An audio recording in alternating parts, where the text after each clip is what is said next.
నీలాంజన సమాభాసం రవిపుత్రం యమాగ్రజం ఛాయా మార్తాండ సంభూతం తం నమామి శనైశ్చరం. ఈరోజే శని త్రయోదశి. శనివారం త్రయోదశి తిథి కలిసి వస్తే దానినే శని త్రయోదశి అని పిలుస్తారు. ఎంతో విశేషమైన రోజు ఇది. ఈ శని త్రయోదశి శనీశ్వరుడికి ఈశ్వరుడికి అంకితం చేయబడిన రోజు. శని త్రయోదశి రోజు శనీశ్వరుణ్ణి పూజిస్తే ఏలినాటి శని, అర్ధాష్టమ శని, శని దోషాలు తొలగిపోతాయి. శనిదేవుడి అనుగ్రహం వల్ల ఆయుష్, ఆరోగ్యం పెరుగుతాయి. కోరిన కోరికలు నెరవేరతాయి. ఈ రోజు అంటే శని త్రయోదశి రోజు ఈ కథను వింటే శని దోషాలు తొలగిపోతాయి. అదే శని త్రయోదశి కదా. శనివారం ఇటు శని భగవానుడికి అటు విష్ణుమూర్తికి ప్రీతిపాత్రమైన రోజు. ఇక త్రయోదశి శివుడికి ఇష్టమైన తిథి. అలా స్థితి లయకారులిద్దరికీ ఇష్టమైన రోజుగా శని త్రయోదశి స్థిరపడింది. ఒకానొక సందర్భంలో కైలాసాన్ని చేరుకున్న నారదుడు శివుడి ముందు శని భగవానుడి గురించి పొగడ్డం మొదలుపెట్టాడట. ఎంతటి వారైనా ఆ శని ప్రభావం నుంచి తప్పించుకోలేరు అంటూ చెప్పసాగాడట నారదుడు. ఆ మాటలు విన్న శివుడికి ఒళ్ళు మండిపోయింది. దాంతో శివుడు ఇలా హూంకరించాడు. శని ప్రభావం ఎవరి మీద ఉన్నా లేకున్నా నా మీద మాత్రం పనిచేయదు అన్నాడు. ఇక నారదుడు యథాప్రకారం ఆ మాటలను శనిదేవుడి వద్దకు మోసుకెళ్లాడు. నా ప్రభావం నుంచి తప్పించుకోవడం ఎవరి తరమో కాదు, ఇది సృష్టి ధర్మమంటూ కోపగించిన శని భగవానుడు శివుణ్ణి ఫలానా సమయంలో పట్టి పీడించి తీరతానంటూ శపథం చేశాడు. ఇక శని శపథం గురించి విన్న శివుడికి ఏం చెయ్యాలో పాలుపోలేదు. ఆ శని మాటే నెరవేరితే తన ప్రతిష్టకే భంగం కదా అనుకున్నాడు శివుడు. అందుకే శని చెప్పిన సమయానికి అతని కంట పడకుండా ఉండేందుకు భూలోకంలోని ఒక చెట్టు తొరలో దాక్కున్నాడు శివుడు. మర్నాడు కైలాసంలో ఉన్న శివుడి చెంతకి శని భగవానుడు చేరుకున్నాడు. వినమ్రంగా తన ఎదుట నిలిచిన శనిని చూసి, నన్ను పట్టి పీడిస్తానన్నా నీ శబదం ఏమైంది అంటూ పరిహసించాడు పరమేశ్వరుడు. దానికి శని, ప్రభూ, ఈ ముల్లోకాలకు లయకారకుడవైన నువ్వు పోయి ఆ చెట్టు తొర్రలో దాక్కున్నావే, అది నా ప్రభావం కాదా? దీన్ని శనిపట్టడం అనరా అన్నాడు చిరునవ్వుతో. ఇక శనిదేవుడి మాటలు శివుడికి విషయం అర్థమైంది. ఈ రోజు నుంచి శని త్రయోదశి నాడు ఎవరైతే నిన్ను అర్చిస్తారో వారు నీ అనుగ్రహంతో పాటుగా నా అభయానికి కూడా పాత్రులవుతారు. ఇక నుంచి నీవు శనీశ్వరుడు అన్న పేరుతో కూడా వెలుగొందుతావు అంటూ శనిని ఆశీర్వదించాడు పరమేశ్వరుడు. అప్పట్నుంచి త్రయోదశి నాడు వచ్చే శనివారం రోజున భక్తులు నువ్వుల నూనెతో శనీశ్వరుణ్ణి అభిషేకించి తమని చూసి చూడనట్లుగా సాగి పొమ్మని వేడుకుంటారు. ఎల్లకాలం పరిస్థితులన్నీ అనుకూలంగా ఉంటే జీవితంలో మజా ఏముంటుంది? మధ్య మధ్యలో కష్టాలు వస్తుంటేనే జీవితపు విలువ తెలుస్తుంది. ఎప్పుడూ సత్కారాలే ఉంటే మదానికి హద్దేముంటుంది? అప్పుడప్పుడు అవమానం ఎదురుపడితే అహంకారం దిగిపోతుంది. అలా మనిషికి అప్పుడప్పుడు మొట్టికాయలు వేస్తూ అతని నడవడిని సరిదిద్దే దైవమే శనీశ్వరుడు. జీవులు ప్రాణాలతో ఉన్నప్పుడు వారి పాపాలకు తగిన ప్రాయశ్చిత్తాన్ని కలిగించేవాడే శనీశ్వరుడు. సూర్య భగవానుడికి ఆయన సతి ఛాయాదేవికి కలిగిన సంతానమే శనిదేవుడు. అందుకే ఆయన్ని సూర్యపుత్రుడు అని, ఛాయాసుతుడు అని పిలుస్తారు. ఈ శనిగ్రహం ఒక్కో రాశిలోనూ దాదాపు 2.5 సంవత్సరాల పాటు సంచరిస్తూ 12 రాశుల్ని చుట్టుముట్టడానికి దాదాపు 30 సంవత్సరాలు పడుతుంది. ఇంత నిదానంగా సంచరిస్తాడు కాబట్టే ఈయనకు మందగమనుడు అన్న పేరు కూడా ఉంది. రాశి చక్రంలో ఆయన ఉండే స్థానాన్ని బట్టి ఫలితాలు కూడా వేర్వేరు విధాలుగా ఉంటాయి. అందుకే జాతకరీత్యా శని ప్రభావం అధికంగా ఉన్నప్పుడు వీలైనంత తక్కువ శ్రమతో ఆ ప్రభావాన్ని కలిగించమంటూ భక్తులు శనీశ్వరుణ్ణి వేడుకుంటారు. అందుకోసం శనీశ్వరుడు కొలువై ఉన్న మందపల్లి, సింగనాపూర్ వంటి క్షేత్రాలను కానీ, నవగ్రహాలు ఉండే గుడిని కానీ దర్శిస్తారు. ఇక శనిదేవుడి వ్రతకథను ఇప్పుడు ఈ వీడియోలో తెలుసుకుందాం. ఒకసారి అన్ని గ్రహాలు ఒక చర్చకు పూనుకున్నాయి. ఆ చర్చలో ఎవరంటే ఎవరు గొప్ప అని వాగ్వివాదాలు జరిగాయి. అందరికన్నా నేనే గొప్ప అన్న భావన అందరిది. ఈ చర్చ ఎంతకీ తెగకపోవడంతో అత్యంత గొప్ప రాజైన విక్రమాదిత్యుణ్ణి సంప్రదించారు నవగ్రహాలు. విక్రమాదిత్యుడికి న్యాయ విచారణలో గొప్ప రాజుగా పేరు ఉంది. తద్వారా విక్రమాదిత్యుణ్ణి అన్ని నిర్ణయాలు కూడా అందరూ విశ్వసిస్తారు, అలాగే పాటిస్తారు. కాబట్టి ఈ ప్రశ్న విక్రమాదిత్యుడి ముందుకు చేరుకుంది. ఇక విక్రమాదిత్యుడు తన సపరివారాన్ని పిలిచి 7 రకాల లోహాలతో తయారు చేయించిన 7 కుర్చీలను ఏర్పాటు చేయమని ఆదేశించాడు. ఇక వారు రాజు ఆజ్ఞాపించినట్లే చేశారు. అన్ని గ్రహాలను ఒక్కొక్క కుర్చీలో ఆసీన్లు కమ్మని సూచించాడు మహారాజు విక్రమాదిత్యుడు. ఇనుము శనిదేవుడికి అత్యంత ప్రీతిపాత్రమైనది కావడంతో అన్నిటికన్నా చివరిలో ఉన్న ఇనుము కుర్చీపై ఆసీనుడు అయ్యాడు శనిదేవుడు. ఇక రాజు వెంటనే మీరు ఎంచుకున్న కుర్చీల ద్వారా మీ స్థానాలను మీరే నిర్ణయించుకున్నారు అని ప్రకటించాడు. కానీ విక్రమాదిత్యుడి న్యాయం శనిదేవుడికి నచ్చలేదు. అత్యంత హేయమైన న్యాయంగా భావించి ఎంతో బాధపడ్డాడు. వెంటనే గద్గద స్వరంతో ఇలా అన్నాడు శనిదేవుడు, ఓ రాజా, నా గురించి నీకు కనీస అవగాహన లేదు. అందుకే ఇటువంటి న్యాయాన్ని సూచించావు. కానీ ఒక్కటి గుర్తుపెట్టుకో, సూర్యుడు తన రాశిలో 1 నెల మాత్రమే ఉంటాడు. చంద్రుడు 2 నెలల కన్నా కొన్ని రోజులు ఎక్కువగా ఉంటాడు.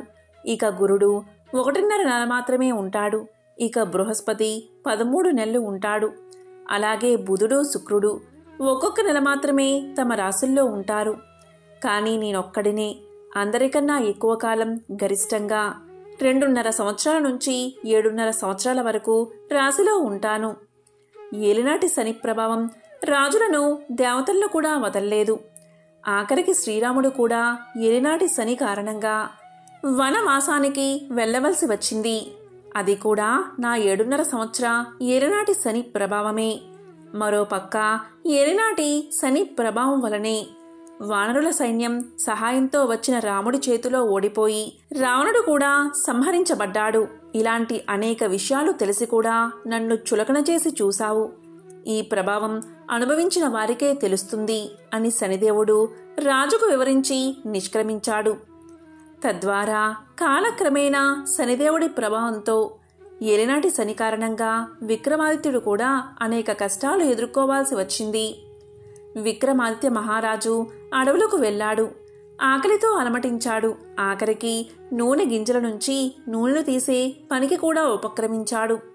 క్రమంగా ఇలాంటి అనేక కష్టసాధ్యమైన మరియు ఊహకు కూడా అందని పనులు కూడా చేయవలసి వచ్చింది. చివరికి ఈ సమస్యలు చేతులు తెగేదాకా కూడా వెళ్ళాయి అంటే ఆశ్చర్యం గొల్పక మానదు. తన చివరి ఏలనాటి శని రోజుల్లో పొలాల్లో కూడా పనిచేశాడు విక్రమాదిత్య మహారాజు. క్రమంగా ఏలినాటి శని చివరి రోజున పనిలో భాగంగా గట్టిగా పాడుతూ ఉండగా ఆ గొంతు ఒక రాజుకూతురు చెవినపడి విక్రమాదిత్యుణ్ణి పెళ్లి చేసుకోవడానికి ఇష్టపడి సిద్ధపడింది. అతని కష్టాలను చూసి చలించింది. కాని అతను కూడా రాజు అన్న విషయం ఆమెకు తెలియదు. వీరి పెళ్లి ద్వారా నెమ్మదిగా విక్రమాదిత్యుడికి తన రాజభోగాలను, కీర్తి ప్రతిష్టలను తిరిగి తెచ్చి పెట్టాయి.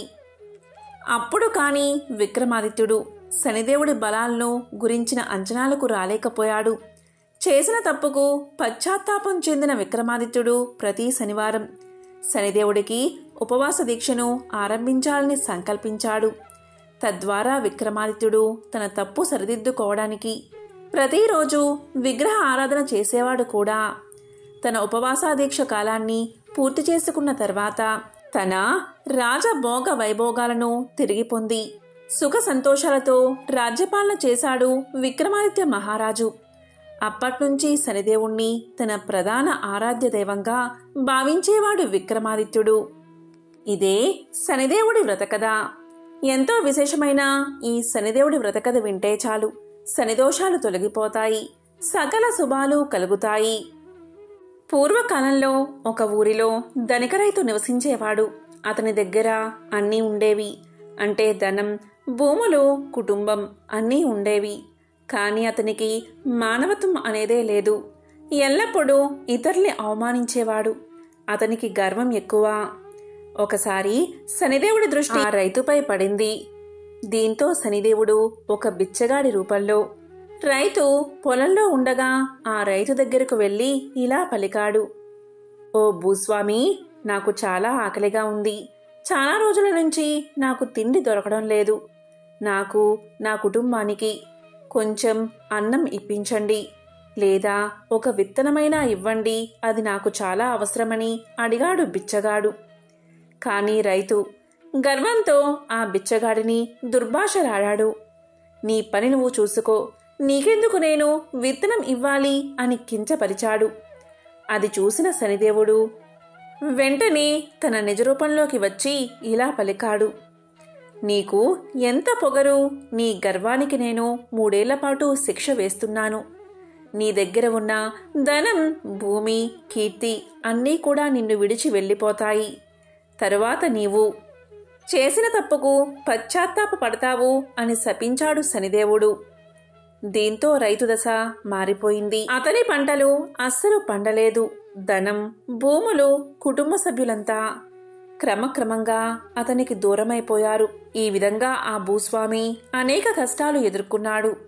ఒకరోజు అతను అలసిపోయి నడుస్తూ నడుస్తూ ఒక ఆలయానికి చేరుకున్నాడు. అది శనిదేవుడి ఆలయం.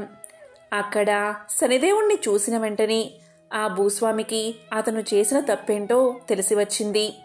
దీంతో అతను కన్నీటితో ఇలా ప్రార్థించాడు. ఓ శనిదేవా, నేను నా పొగరుతో ఎన్నో తప్పులు చేశాను. ఎంతో మందిని కష్టపెట్టాను. ధనం ఉన్నంతసేపు కుటుంబం నాతోనే ఉంది. ఎప్పుడైతే నా భూములు పోయాయో, ధనం లేదో, నా కుటుంబం, భార్య, పిల్లలు నన్ను వదిలి వెళ్ళిపోయారు. నేను ఒంటరివాడిని అయిపోయాను. దయచేసి నా కష్టాలు తొలగించు స్వామి. నేను చేసిన తప్పుకు క్షమాపణ కోరుతున్నాను అని కన్నీటితో వేడుకున్నాడు. ఇక ఆ భూస్వామి యొక్క పశ్చాత్తాపాన్ని చూసిన శనిదేవుడు ఆ భూస్వామి ముందు ప్రత్యక్షమై ఇలా అన్నాడు. నీ పాపానికి సమయం పూర్తయింది. నీవు పశ్చాత్తాపంతో మంచివాడిగా మారావు. నీకు మళ్ళీ ధనం, కీర్తి, కుటుంబం అన్నీ తిరిగి వస్తాయి అని ఆశీర్వదించాడు. రామాయణ కథ ప్రకారం రావణుడి చెరలో ఉన్న సీతాదేవిని తీసుకువచ్చేందుకు వారధి నిర్మిస్తున్నారు వానరులు. హనుమంతుడి సారథ్యంలో రాళ్లపై శ్రీరామ అని రాస్తూ వారధి కడుతూ ఉన్నారు. ఆ సమయంలో అక్కడికి వచ్చాడు శనిదేవుడు. అయితే వంతెన నిర్మాణానికి సాయంగా వచ్చాడేమో అనుకున్నాడు హనుమంతుడు. నీపై నా ప్రభావం చూపించేందుకు వచ్చాను అంటూ అసలు విషయం నెమ్మదిగా చెప్పాడు శనీశ్వరుడు. శని నిర్ణయించుకున్నాక ఆ శని ప్రభావం తగ్గించుకోవడం మినహా తప్పించుకోవడం సాధ్యం కాని పని. అందుకే చేసేది లేక ఆంజనేయుడు సరే అని పలికాడు. వెంటనే హనుమంతుడి తలపై కూర్చున్నాడు శనిదేవుడు. శని తన తలపై కూర్చుంటే వంతెన నిర్మాణానికి తలపై రాళ్లు మొయ్యడం కుదరదు కదా.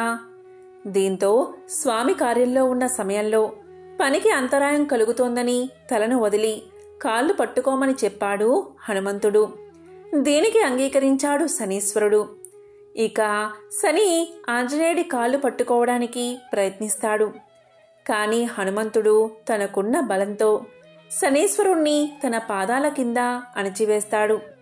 ఇక ఆంజనేయుణ్ణి పట్టుకోవడం వీలుకాకపోయింది శనీశ్వరుడికి. ఆ సమయంలో శనీశ్వరుడు విముక్తి కలిగించు, విముక్తి కలిగించు, ఇంకెప్పుడు నీ జోలికి రాను అని వేడుకున్నాడట. పైగా నిన్ను భక్తితో పూజించే వారిపై నా ప్రభావం చూపను అని చెప్పాడట శనిదేవుడు. అలా శనీశ్వరుడి చెర నుంచి హనుమంతుడు తప్పుకోవడంతో పాటు తన భక్తులను కూడా తప్పించాడు. ఏలనాటి శని ప్రభావంలో ఉన్న జాతకులు హనుమంతుణ్ణి స్తుతిస్తే వారిపై శని ప్రభావం తగ్గుతుందని చెబుతూ ఉంటారు. ఆంజనేయుడికి రామనామం అంటే ఎంతో ప్రీతి. ఆ మంత్రాన్ని జపించిన వారిపైన కూడా హనుమంతుడి కరుణ ఉంటుంది. శ్రీరామ అని పలికితే చాలు హనుమంతుడు అండగా నిలబడతాడు. శనిదోషాలు తొలగిపోతాయి, సకల శుభాలు కలుగుతాయి. కాశీఖండంలోని ఒక విశేషమైన కథను ఇప్పుడు తెలుసుకుందాం. భగవంతుడు విశ్వకర్మ కుమార్తె సంధ్యను గ్రహాల రాజైన సూర్యదేవుడు వివాహం చేసుకున్నాడు. సమస్త ప్రపంచానికి వెలుగునిచ్చే సూర్య భగవానుడి ప్రకాశానికి సంధ్య ఎంతగానో భయపడేది. పెళ్ళైన కొంతకాలానికి సూర్యదేవుడు సంధ్యా దంపతులకు మను, యముడు, యమున అనే 3 పిల్లలు పుట్టారు. అయినప్పటికీ సంధ్య సూర్య భగవానుడి ప్రకాశాన్ని తట్టుకోలేకపోయేది. ఇక సూర్యుడి ప్రకాశాన్ని తట్టుకోలేక సంధ్య తపస్సు చెయ్యాలని నిర్ణయించుకుంది. ఆమె తన ఛాయకు ప్రాణాన్ని పోసింది. సంధ్య తన పిల్లలను చూసుకునే బాధ్యతను ఛాయకి అప్పగించి తన తండ్రి ఇంటికి వెళ్ళింది. తీరా విశ్వకర్మ పుట్టింటిని ఉండడం సమంజసం కాదని నచ్చచెప్పడంతో ఆమె అడవిలో అశ్వం రూపాన్ని ధరించి తపస్సులో మునిగిపోయింది. మరొక వైపు ఛాయ నీడ కావడంతో సూర్య భగవానుడి ప్రకాశానికి ఎటువంటి ఇబ్బంది కలగలేదు. తరువాత ఛాయాదేవి గర్భాన్ని ధరించింది. శనీశ్వరుడు ఛాయ గర్భంలో ఉన్నప్పుడు ఛాయ శివుడి కోసం తీవ్రమైన తపస్సు చేసింది. తపస్సు చేసే సమయంలో ఆకలి, దాహం, సూర్యరశ్మి, వేడిమి తట్టుకోలేక ఛాయ గర్భంలో పెరుగుతున్న శనీశ్వరుడిపై కూడా ప్రభావాన్ని చూపించడంతో ఛాయ నల్లగా మారిపోయింది. శనిదేవుడు జన్మించినప్పుడు అతని ఛాయను చూసి సూర్య భగవానుడు ఛాయాదేవిని అనుమానించాడు. అలాగే శనీశ్వరుని కూడా అవమానించాడు.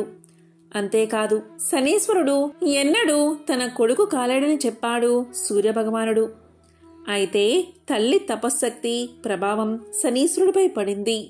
తన తల్లిని అవమానించడం చూసిన శనీశ్వరుడు కోపంతో తన తండ్రి సూర్యదేవుడి వైపు చూశాడు. వెంటనే సూర్యదేవుడు పూర్తిగా నల్లబడ్డాడు. అంతేకాదు సూర్యరథం కదలిక కూడా ఆగిపోయింది. దీంతో సూర్యుడు తన్ని రక్షించమంటూ శివుణ్ణి వేడుకున్నాడు. అప్పుడు శివుడు సూర్యుడికి తిరిగి అసలు రూపాన్ని అందించాడు. అలా తండ్రి తనయుల మధ్య ప్రేమకు బదులు శత్రుత్వం ఏర్పడింది. తండ్రి కొడుకుల మధ్య ప్రేమకు బదులు శత్రుత్వం ఎక్కువైపోయింది. తన తల్లిని అవమానించిన తండ్రిపై ప్రతీకారం తీర్చుకోవడానికి శనీశ్వరుడు కఠోర తపస్సు చేశాడు. శివుణ్ణి ప్రసన్నం చేసుకున్నాడు. ఆ తపస్సుకు మెచ్చిన శివుడు ఏదైనా వరం కోరుకోమని అడగగా తన తండ్రి సూర్యుడు తన తల్లి ఛాయను అగౌరవపరిచాడని, తనను హింసించాడని చెప్పాడు. కనుక తనను తండ్రి సూర్యుడి కంటే శక్తివంతంగా, పూజనీయంగా ఉండేటట్లు అనుగ్రహించమని వరం కోరుకున్నాడు. అప్పుడు శివుడు 9 గ్రహాల్లో అత్యుత్తమ స్థానం పొందడంతో పాటు కర్మల ఆధారంగా శిక్షించే అధికారాన్ని వరంగా ప్రసాదించాడు. అంతేకాదు సామాన్య మానవులే కాదు, దేవతలు, రాక్షసులు, సిద్ధులు, విద్యాధరులు, గంధర్వులు, నాగులు అందరూ నీ పేరు వింటే భయపడతారని చెప్పాడు శివుడు. అప్పట్నుంచి శనీశ్వరుడు నవగ్రహాలలో అత్యంత శక్తివంతమైన వాడు. కేవలం దృష్టితోనే విజయాలను ఇచ్చేవాడిగా పూజించబడుతున్నాడు. శనీశ్వరుడి చేతిలో ఒక అద్భుతమైన ఇనుప ఆయుధం ఉంది. ఎవరిపైన అయినా శనీశ్వరుడికి అనుగ్రహం కలిగితే పేదవాడిని రాజుగా మార్చగలడు. అదే సమయంలో ఎవరిపైన అయినా కోపం కలిగితే రాజును సైతం పేదవాడిగా మార్చగలడు. అంతటి శక్తివంతుడు శనిదేవుడు. ఎంతో విశేషమైన ఈ కథలు విన్నవారికి శనిదోషాలు తొలగిపోయి శనిదేవుడి సంపూర్ణ అనుగ్రహం కలుగుతుంది. ఒకరోజు బృహదస్వుడు అనే ముని పాండవుల వద్దకు వచ్చాడు. అప్పుడు పాండవుల్లో పెద్దవాడైన ధర్మరాజు ఆ మునికి అతిథి సత్కార్యాలు చేసి కౌరవుల వల్ల తాము పడుతున్న బాధలు అన్నీ వివరించి, మహాత్మా, రాజ్యాన్ని నివాసాన్ని పోగొట్టుకున్న మాలాగా అడవిలో కష్టాలు పడుతున్నవారు ఎవరైనా ఉన్నారా? ఉంటే చెప్పండి అని అడిగాడు. అందుకు బృహదస్వుడు ఇలా పలికాడు. ధర్మరాజా, నీవు కష్టాలు పడుతూ అడవుల్లో ఉన్న నీ వెంట నీ అన్నదమ్ములు, నీ భార్య, నీ హితం కోరే విప్రులు నీ వెంట ఉన్నారు. పూర్వం నలుడు అనే మహారాజు నీవలే జూదంలో సర్వం కోల్పోయి పుష్కరునికి రాజ్యాన్ని అప్పగించి భార్యా సమేతుడై ఒంటరిగా అరణ్యాలకు వెళ్లాడు అని చెప్పాడు. అది విని ధర్మరాజు, మహాత్మా, నాకు నకులుని కదా, వివరించండి అని అడిగాడు. అప్పుడు బృహదస్వుడు ఇలా చెప్పడం ఆరంభించాడు. నిషిత దేశాన్ని వీరసేనుడి కుమారుడైన నలుడు పరిపాలిస్తున్న కాలమది. తన పరాక్రమంతో ఎన్నో దేశాలను జయించి ప్రజారంజకంగా పరిపాలిస్తున్నాడు. నలుడికి జూదం అంటే ఎక్కువ ప్రీతి. ఆ కాలంలో విదర్భ దేశాన్ని భీముడు అనే రాజు పరిపాలిస్తున్నాడు. చాలా కాలం అతనికి సంతానం లేదు. అతనికి దమనుడు అనే మునిచ్చిన వరం వల్ల దమయంతి అనే కూతురు దముడు, దమనుడు, దాంతుడు అనే కుమారులు కలిగారు. దమయంతి సౌందర్య రాశి, గుణవంతురాలు. దమయంతి నలుడి గుణగణాల గురించి విన్నది. నలుడు దమయంతి గురించి, ఆమె సౌందర్యం గురించి విన్నాడు. ఇరువురి నడుమ ప్రేమ అంకురించింది. ఒకరోజు నలుడు ఉద్యానవనంలో ఉండగా హంసల గుంపు వచ్చి అక్కడ వాలింది. ఆ హంసలను చూసి ముచ్చటపడి నలుడు వాటిలో ఒకదాన్ని పట్టుకున్నాడు. మిగిలిన హంసలు తోటి హంసను విడిచి వెళ్లలేక ఆకాశంలో తిరుగుతున్నాయి. నలునితో అతని చేతిలోని హంస మానవ భాషలో ఇలా పలికింది: ఓ నలమహారాజా, నీవు దమయంతిని ప్రేమిస్తున్నావు. నేను దమయంతి వద్దకు వెళ్లి నీ గురించి, నీ అందచందాల గురించి, గుణగణాల గురించి చెప్పి నీ మీద అనురాగం కలిగేలా చేస్తాను అని పలికింది. ఆ హంస పలుకులు విని నలుడు ఆనందపడి దాన్ని విడిచిపెట్టాడు. ఇచ్చిన మాట ప్రకారం ఆ హంస విదర్భ దేశానికి ఎగిరిపోయింది. అంతఃపురం ముందు విహరిస్తున్న హంసను చూసి దమయంతి ముచ్చటపడింది. చెలికత్తెల సాయంతో దమయంతి ఆ హంసను పట్టుకుంది. ఆ హంస దమయంతితో ఇలా పలికింది: ఓ దమయంతి, నేను నీ హృదయేశ్వరుడైన నలుడి వద్ద నుండి వచ్చాను. నలుడు సౌందర్యవతుడు, సంపన్నుడు, సద్గుణవంతుడు. నీవు సౌందర్యంలో, గుణంలో అతనికి తగినదానివి. అతనికి భార్యవైతేనే నీకు రాణింపు అని పలికింది. అప్పుడు దమయంతి, ఓ హంస, నలుడు గురించి నాకు ఎలా చెప్పావో అలాగే నలుడికి కూడా నా గురించి చెప్పు అన్నది. ఆ హంస అలాగే చేసింది. ఇలా ఇరువురికి ఒకరిపై ఒకరికి అనురాగం అధికమైంది. నలా దమయంతుల ప్రణయ విషయం దమయంతి చెలికత్తెల ద్వారా తెలుసుకున్న భీమ మహారాజు కుమార్తెకు స్వయంవరం ప్రకటించాడు. ఆహ్వానాన్ని అందుకున్న రాజులంతా స్వయంవరానికి విచ్చేశారు. నలుడు కూడా స్వయంవరానికి పోతున్నాడు. ఇంద్రుడికి దమయంతి స్వయంవర విశేషం తెలిసి దిక్పాలకులతో స్వయంవరానికి బయలుదేరాడు. మార్గమధ్యలో నలుణ్ణి చూసిన ఇంద్రుడు నలుడితో, నిషధరాజా, నీవు నాకు దూతగా పనిచేయాలి అన్నాడు. అప్పుడు నలుడు, అలాగే చేస్తాను. ఇంతకీ మీరెవరు? నేను నీకేమి చెయ్యాలి అని అడిగాడు. అప్పుడు ఇంద్రుడు నలునితో, నేను ఇంద్రుణ్ణి. వీరు దిక్పాలకులు. నీవు పోయి దమయంతికి మా గురించి చెప్పి ఆమె మమ్మల్ని వరించేలా చెయ్యాలి అన్నాడు. అప్పుడు నలుడు ఇంద్రునితో, అయ్యా, నీకిది ధర్మమా? నేను కూడా అదే పనిమీద పోతున్నాను కదా అన్నాడు. అప్పుడు ఇంద్రుడు నలునితో, నీవు మాకు మాటిచ్చావు కనుక ఈ కార్యం చేయవలసిందే. ఇది దేవతా కార్యం. నీవు చేయగలవు. మాట తప్పడం ధర్మం కాదు. మా మహిమ చేత అంతఃపురానికి వెళ్లడానికి నీకు ఎవరూ అడ్డు చెప్పరు అన్నాడు.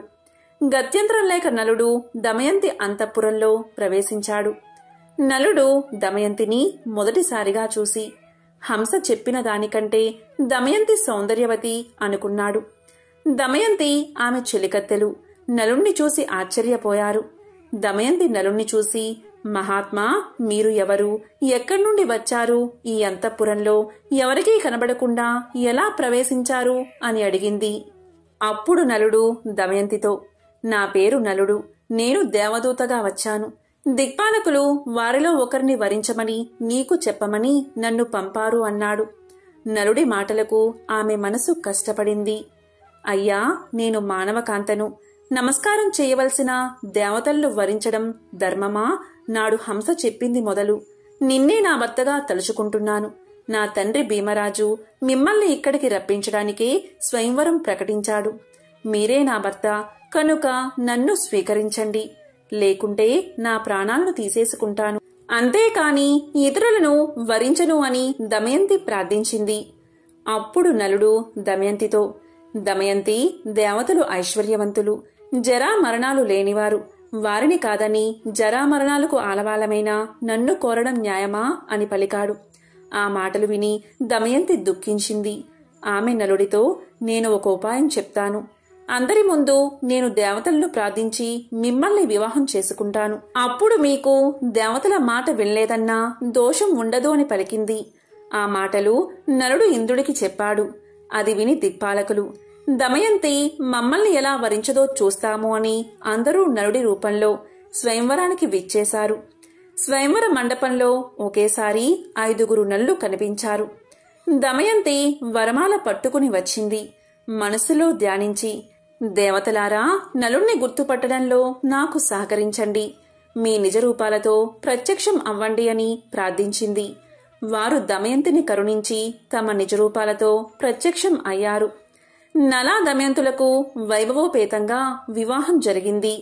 ఇంద్రాది దేవతలు అనేక వరాలిచ్చి అనుగ్రహించారు. ఇలా దేవతలు దమయంతి స్వయంవరం చూసి దేవలోకం వెళ్తూ ఉండగా దేవతలకు కలి పురుషుడు కనిపించాడు. ఇంద్రుడు కలిపురుషుని చూసి, ఎక్కడికి పోతున్నావు అని అడిగాడు.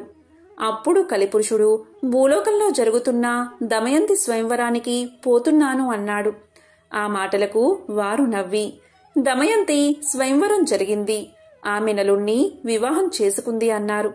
దీంతో కలికి కోపం వచ్చింది. నలుడిని రాజ్యభ్రష్టుణ్ణి చేసి వారిద్దరికీ వియోగం కల్పించాలి అనుకున్నాడు. నలుడు ధర్మాత్ముడు. కలి ప్రవేశానికి చాలా కాలానికి గాని అవకాశం రాలేదు. ఒకరోజు నలుడు మూత్ర విసర్జన చేసి పాద ప్రక్షాళన చేయకుండా సంధ్యావందనం చేశాడు. ఆ శౌచాన్ని ఆధారం చేసుకుని కలి అతనిలోకి ప్రవేశించాడు.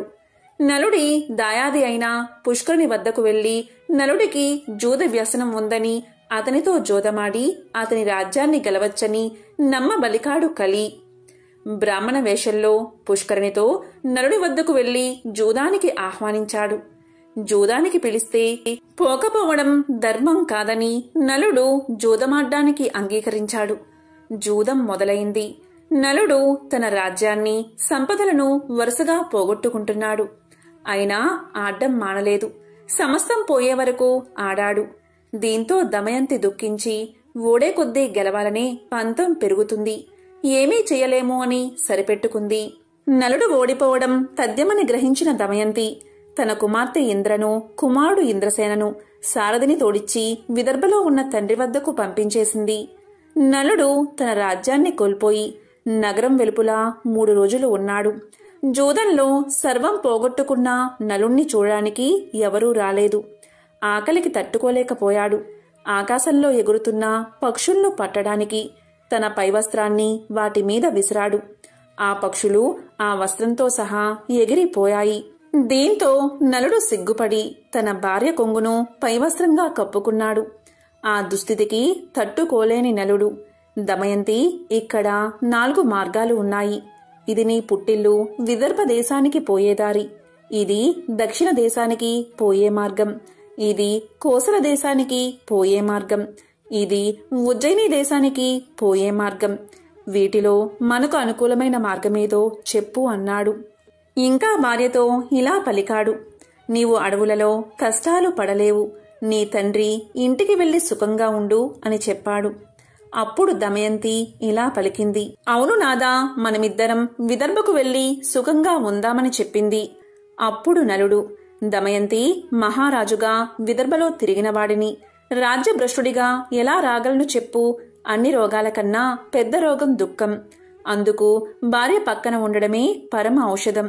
అందుకని నీవు పక్కన ఉంటే ఎన్ని కష్టాలనైనా సుఖాలుగానే ఉంటాయి అన్నాడు నలుడు. దానికి దమయంతి, నిజమే, అందుకని నన్ను ఎప్పుడూ మీ వెంట ఉండడానికి అనుమతించండి అని పలికింది. అందుకు నలుడు అంగీకరించాడు.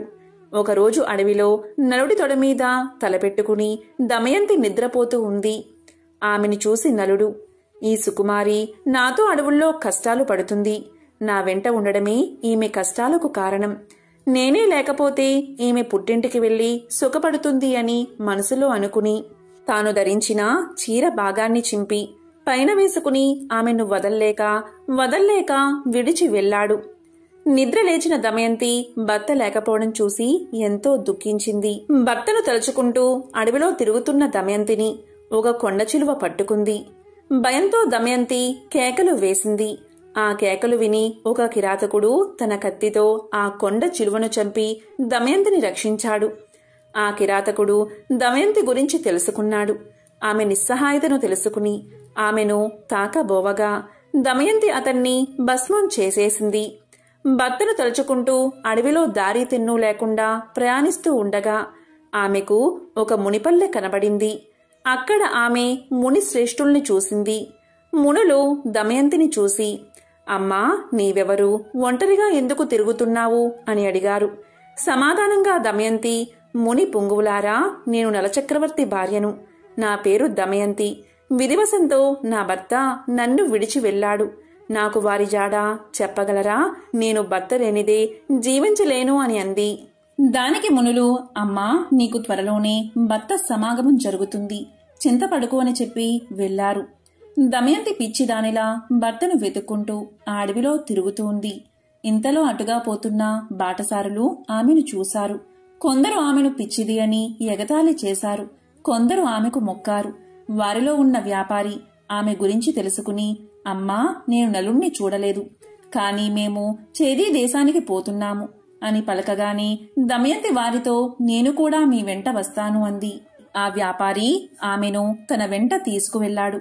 వారు అడవి మార్గంలో రాత్రివేళ నిద్రిస్తున్న సమయంలో ఒక ఏనుగుల గుంపు వారిలో చాలామందిని తొక్కేసింది.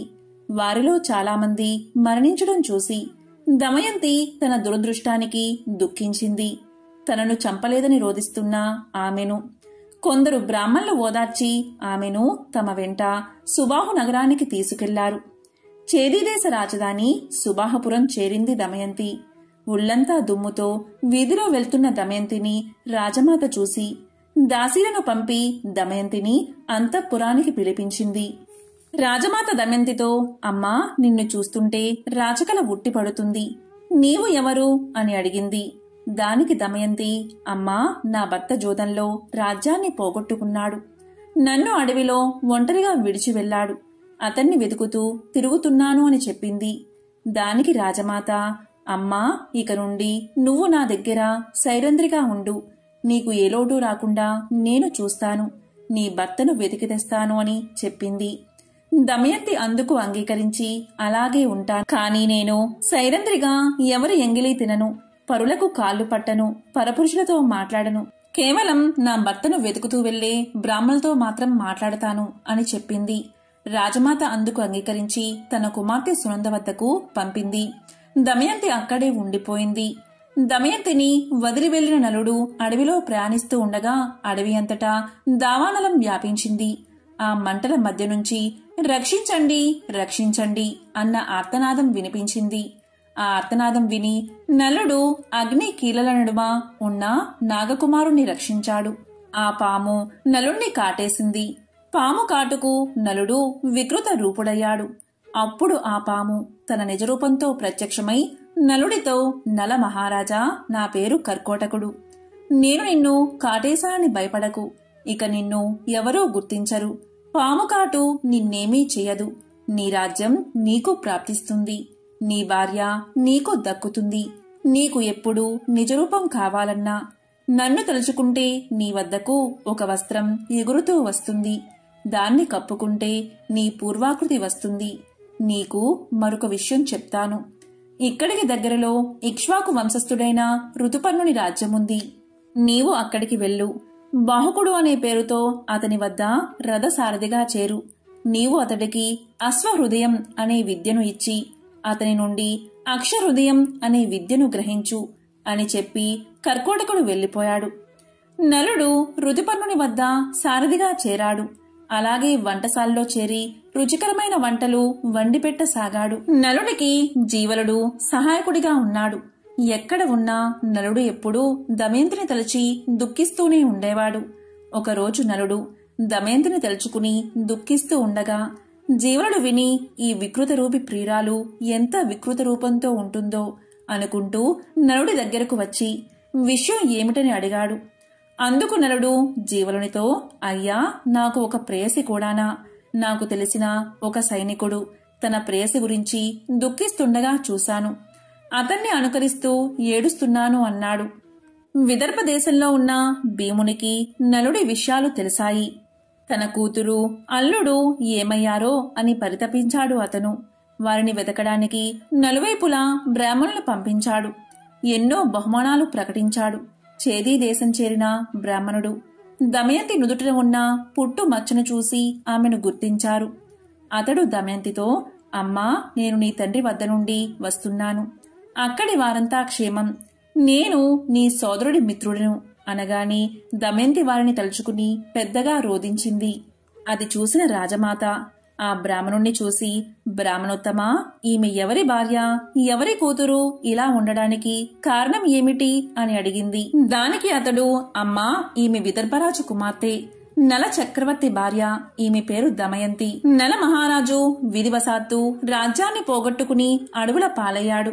భీముని ఆజ్ఞపై ఈమెను వెతుకుతూ ఇక్కడకు వచ్చి ఈమెను గుర్తించాను అన్నాడు. అది విని దమయంతిని కౌగిలించుకున్న రాజమాత, దమయంతి, నీవు నాకు పుత్రికా సమానురాలివి. నేను నీ తల్లి దశార్ణరాజు కుమార్తెలము. నీ తల్లి విదర్భరాజును వివాహం చేసుకుంది. నేను వీరబాహుణ్ణి వివాహం చేసుకున్నాను అని పలికింది. అందరూ ఎంతో సంతోషించారు. దమయంతి బ్రాహ్మణుడితో పుట్టింటికి ప్రయాణమయ్యింది. రాజసౌధంలో ఉన్న దమయంతి భర్త వియోగంతో బాధపడుతూనే ఉంది. ఆమె తన తండ్రితో, నా భర్తను తక్షణం వెతికించండి, ఆయన లేకుండా నేను బతకలేను అంది.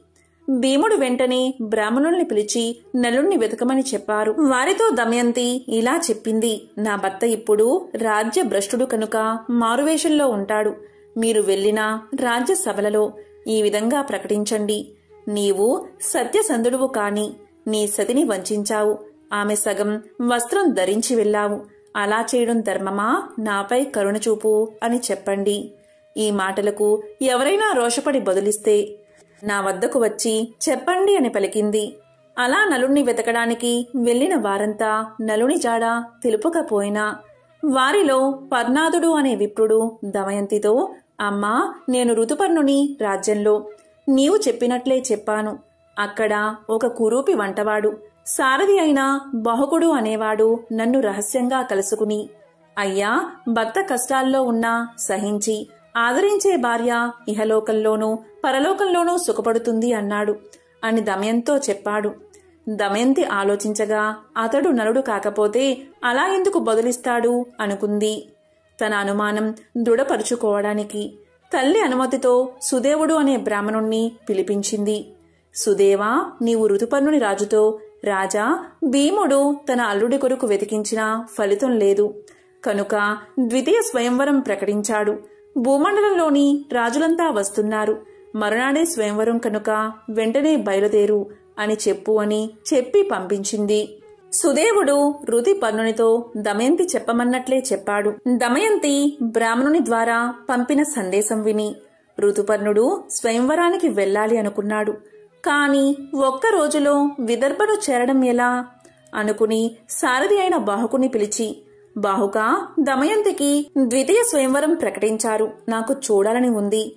ఒక్క రోజులో మనం విదర్భకు వెళ్లాలి. నీ అశ్వ సామర్థ్యం ప్రకటించు అన్నాడు. సరే అని చెప్పిన బాహుకుడు అంటే నలుడు మనసులో కలతకు గురై, నేను అడవిలో నిర్దాక్షిణ్యంగా వదిలి రాబట్టే కదా దమయంతి రెండవ స్వయంవరం ప్రకటించింది. అవివేకులైన పురుషులు తాము ఏమి చేసినా భార్య ప్రేమిస్తుందని అనుకుంటారు. కాని అది నిజం కాదు. నా మీద కలిగిన కోపంతో దమయంతి ఇలా చేసిందని దుఃఖించాడు. అయినా దమయంతి పతివ్రత, ఇద్దరు పిల్లల తల్లి ఈ విధంగా రెండవ పెళ్లి చేసుకుంటుందా ఏమో, ఆ వింత చూస్తాను అని మనసులో అనుకున్నాడు. వెంటనే రథానికి గుర్రాలను కట్టి విదర్భకు ఋతుపర్ణుని తీసుకుని ప్రయాణమయ్యాడు. ఋతుపర్ణుడికి రథం పోయే వేగం చూస్తుంటే అది సూర్యుడి రథంలా, బాహుకుడు అణురుడిలా అనిపించింది. పక్కనే ఉన్న వార్షేయుడికి అదే సందేహం కలిగింది. భూలోకంలో ఉన్న నలుడికి మాత్రమే ఇలాంటి నైపుణ్యం ఉంది. కాని ఈ కురూపి నలుడు ఎలా అవుతాడు అని మనసులో అనుకున్నాడు. ఇంతలో ఋతుపర్ణుని ఉత్తరీయం జారి కింద పడింది. బాహుకా, రథం ఆపు, వార్ణేయుడు దిగి ఉత్తరీయం తీసుకువస్తాడు అన్నాడు. దానికి బాహుకుడు, మహారాజా, మనం ఆమడ దూరం వచ్చేశాం. అంత దూరం నడుచుకుంటూ ఎలా తీసుకురాగలం అన్నాడు. అతని రథసారథ్యానికి ఋతుపర్ణుడు ఆశ్చర్యపోయాడు. తన పరిజ్ఞానాన్ని బాహుకుడికి చూపించాలన్న ఆసక్తి కలిగింది. అంతలో రథం ఒక పెద్ద వృక్షాన్ని దాటింది.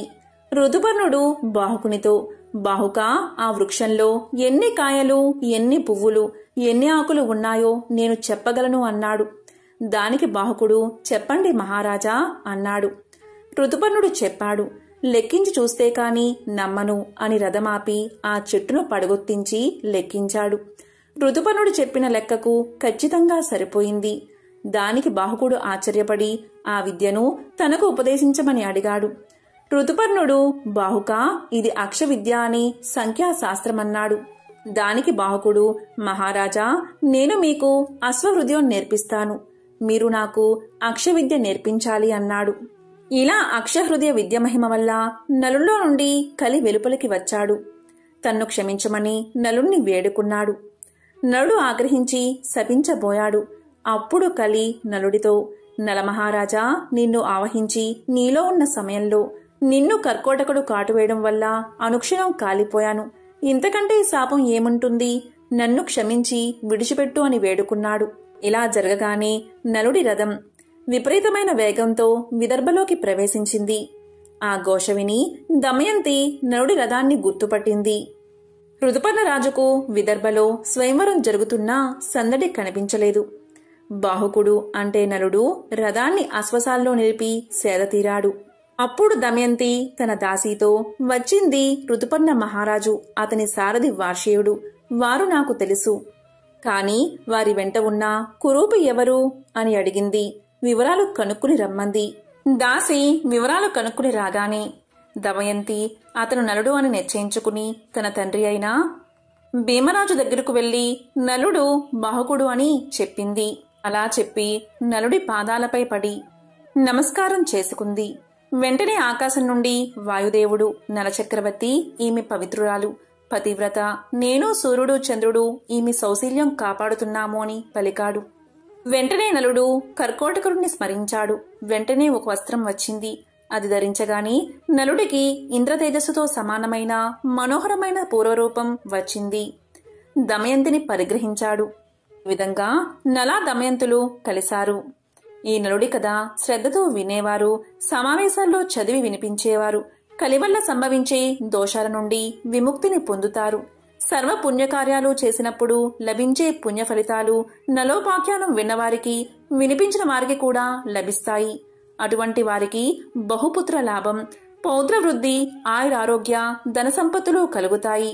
విష ప్రయోగం నుంచి బాధలు, చెడు విషయాల్లోని లంపటత్వం వారిని అంటవు. వారు ధర్మాత్ములు కాగలరు. కర్కోటకస్య నాగస్య దమయంత్య నలస్య చ ఋతుపర్ణచ్చ రాజర్షి కీర్తనం కలినాశనం. ఎంతో పవిత్రమైన విశేషమైన ఈ శని త్రయోదశి రోజు ఈ కథను విన్నా, చదివినా, చెప్పినా, వినిపించినా సకల శుభాలు కలుగుతాయి. దోషాలన్నీ తొలగిపోతాయి. ఓం నమః శివాయ. ఓం నమో నారాయణాయ. ఓం శనేశ్వరాయ నమః.